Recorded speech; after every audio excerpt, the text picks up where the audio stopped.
All right, everybody, welcome back to the show. Thanks so much for being here. Very foreign policy heavy show today. We got a lot to get into. We're going to start off by discussing the latest out of Israel and the Middle East as a whole.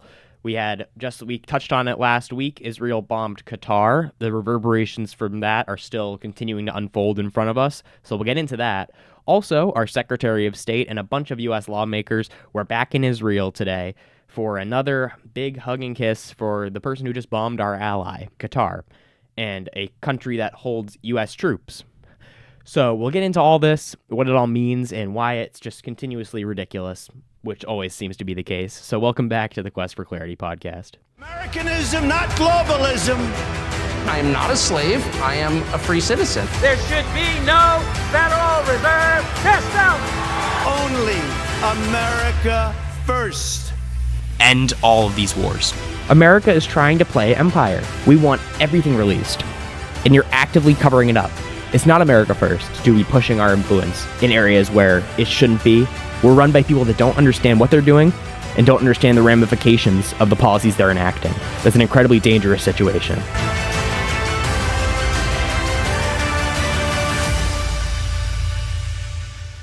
All right, everybody, please, before we begin the episode today, if you wouldn't mind going right down below and hitting like and subscribe, I'd really appreciate it. Also, if you wouldn't mind going to my Instagram, X, and Spotify accounts and following all the pages over there, I would really appreciate it. Also, before we get into this, if I sound a little stuffed up or under the weather, I am feeling a little sick today, so please bear with me if I sound a little unusual today. But let's get into the show. Secretary of State Marco Rubio visited Israel today, and this is just a couple days removed from their bombing of Qatar, a country that we're technically allies with, a country that houses roughly 10,000 U.S. troops and other coalitional troops in the region at the largest Air Force base we have in the Middle East. And this was a shock to everybody, including the president, who supposedly was not aware that this was happening. And he actually told Steve Witkoff to warn the Qataris that this was an incoming attack, which was too late. They had already been struck by the time we got the word to them. But nonetheless, he wanted to warn the people that Israel is bombing. This was very clearly against our interests and in the interests of Israel, supposedly. And even though this is the case, even though they continue to go against our interests and bomb countries that we're negotiating with, and disrupt negotiations and try and kill Hamas negotiators that we're talking to, even though they try and take out all these people and go against the interests of America, well, we just passed another aid package to Israel. Our Secretary of State just went to Israel today and yesterday and is continuing this charade, this ritual of going to Israel, declaring our loyalty, and doing this whole song and dance to showcase the unlimited bond, the ultimate bond between Israel and the United States, the greatest friendship in mankind, and all this stuff, and the bond that will never be broken, even though Netanyahu is trying his best to break this bond, seemingly, if you were just to look at his actions, and you would very clearly see that they are completely against the United States' interests, and no sane leadership class would continue this relationship, unless, of course, they were threatened in some kind of way. And this brings me to this Max Blumenthal piece that just came out. It was about Charlie Kirk, and I'm not going to get into all this. I'm not going to push narratives that have no truth behind them at this point, but Max Blumenthal at the Gray Zone, a respected reporter, put out this piece after Charlie Kirk's assassination, saying that people close to Charlie Kirk and people in the Trump administration, unnamed sources, say that both Charlie Kirk feared for his life because a potential turn on the Israel topic, and Donald Trump supposedly fears for his life if he were to stand up to Israel and Netanyahu in any sort of way. Now, this article as a whole, this is all hearsay in the article. This is all sources, unnamed sources, whistleblowers that are saying this to Max Blumenthal. And he has no direct smoking gun into this whole case. But he says that the Trump administration officials that he talked to, who are Oval Office insiders, are aware that Donald Trump is apparently scared in some way to turn on Netanyahu and turn on Israel. And if this is even close to true, this is very troubling, because this would mean that we have a leadership that is unable to function in America's interests, and that's concerning. But if I encourage everyone to go read the piece and come up with their own conclusions on this. Again, this is all quotes from unnamed sources, so take it with a bit of a grain of salt. But it is interesting nonetheless, and it's something that needs to be continue to be monitored because this is not the first time we're hearing of stuff like this. So, also, I do want to talk about the fact that the delegation today that went to Israel of lawmakers from all 50 states. It was the largest delegation to visit Israel of U.S. lawmakers of all time. This was the largest group of American lawmakers to visit Israel as one delegation ever in history. And again, the ridiculousness of this comes in a couple ways. It's not the first time in the last. This is like the third or fourth time since this administration began in this past year, this calendar year, that we've had large groups of American lawmakers go to Israel and declare their loyalty. And it's deeply concerning, even if you don't think that's what they're doing. Why are they visiting a foreign country? They represent the 50 states of the United States. What does someone in Nebraska really have to do with Israel? Think about it. What does somebody in Montana or Connecticut or Massachusetts or Texas or California, anywhere in the United States, besides D.C., what do they have to do with Israel? Nothing material. Nothing like directly in the lives of just average Joe living in Oklahoma. But their leaders seem to be deeply concerned about the relationship that this country has to our leadership class in D.C. And you got to wonder why that is. You have to wonder why we are so determined, why Ted Cruz says that his main objective when he was elected to the Senate was to be the number one defender of Israel in the United States Senate. You would think if you're running for Senate in the United States that your main concern would be, to like represent the United States, represent your constituents in Texas. But no, according to him, his own words, he said that he made it a point when he joined the Senate to be the number one defender of Israel in the Senate. And weird enough, he bases this on a Bible verse that he didn't know where it was, and it doesn't even mean what he says it means. And let me debunk this whole thing right now for you. The verse he's citing is where it says, "Those who bless Israel will be blessed." Now, what makes no sense about this is that they weren't even talking about the state of Israel as it is currently governed by Benjamin Netanyahu, the current borders or the current leadership at all. That's not what they were talking about. And this is obvious because if you go back and read about the founding of Israel, there were debates amongst the original Zionists, the original Israeli settlers, about what they were going to name the country.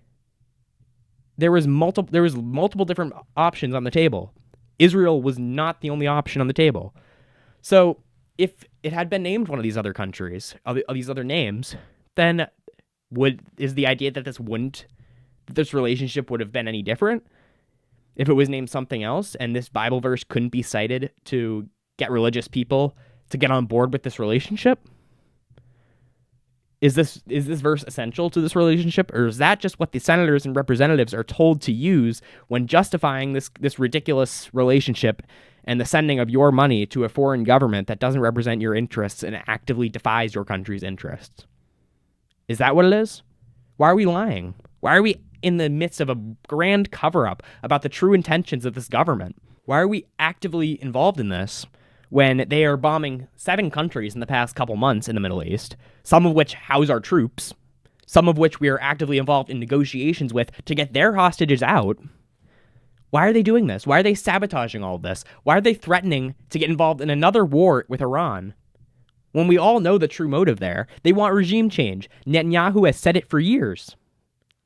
Why would we believe this is any different? We've toppled government after government after government in the Middle East, from Libya to Syria to Yemen, for the Israelis.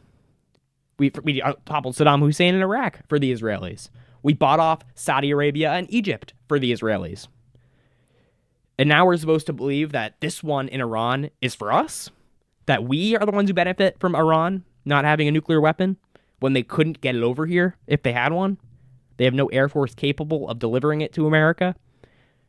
And if not for our relationship to Israel, they would have no motive to bomb the United States. Why do we trick ourselves into this? Why do we allow ourselves to be manipulated by these people who don't have our interests at heart? Why do we continue to vote for them, actually? Why do we continue to take time out of our lives to vote for these Republicans who vote to send your money away, to take your money violently and send it overseas to conflicts that have nothing to do with us? Why do we put up with this? We choose to. We actually choose to put up with this.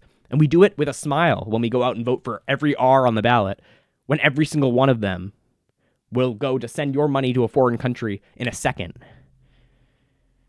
Actually, none of them represent us. They're all in the pockets of these big tech companies like Palantir, people like Peter Thiel, who make warfare devices, make war technology that just happen to be sent to all these war zones. People that profit off of the endless cycle of violence because they get to send their technology over to these war zones. They get to get subsidies from our government. Your money is going to Palantir and Peter Thiel to make drones, make warfare technology that then gets sent across the world to war zone after war zone to bomb innocent people, incite hatred on us, all to make them some money and to overthrow Israel's enemies. All while our country is actively being degraded in front of our eyes. Have you woken up yet? Are you a little angry? Well, I'll tell you what, I'm pissed. And you should be too after hearing this. How do we continue to let a government that supposedly represents us sell out to a country across the world? Why do we put up with it? I'll tell you what, if Marco Rubio's on the ticket in 2028 after his visit to Israel this time, no, I'm not voting for that. How could you? How could anyone with a little self-respect vote for someone who actively represents a foreign country, goes over and shakes the hand and hugs a leader that just bombed a country that houses our troops, the troops that they represent, the troops that the executive branch of this country orders around? And now after they are in a country that just got bombed by our best friend, we're mad for 10 seconds. We get the cute lines when the cameras are looking, like, I'm very upset at this. I didn't know this was happening. They don't know what the F they're doing. We get the cute one-liners to get the base all riled up on Twitter. Oh, he's standing up to Netanyahu. This one's not going to go by. And then the next day, the Secretary of State's in Israel hugging and kissing Benjamin Netanyahu and touching that wall. Are we represented by anybody, or does our government represent their donors? Does our government represent a foreign country? Who's the welfare state here? Who funds who? It's almost like the entire government's blackmailed. I don't know, but why would they be acting like this? You tell me. You tell me why we send endless weapons over there, why we're actively involved in plans to move 2.5 million people out of their homes and create the Gaza Riviera in Gaza on top of the dead bodies and rubble of Palestinians. Yeah, that's what America needs right now. $37 trillion in debt, social unrest, and that's what we need. We need to be actively involved in an ethnic cleansing campaign. Troops on the ground. Why not? Why not? Because what else could we use these troops for? What else could we use this money for? What else could we use all these weapons for? Not to protect ourselves, not to fund anything in this country. Yeah, why not? Let's just send more money. Why do we even need it? Not like we could pay off the debt. Pfft, we're going to default on that anyway. Who cares? All right, anyways, that's where I'm going to end off the show today. Thank you guys so much for watching. If you enjoyed it, please be sure to like and subscribe down below. Go follow me on Instagram, X, and Spotify. I'll see you guys in the next episode. Have a good day. Americanism, not globalism. I am not a slave. I am a free citizen. There should be no Federal Reserve System.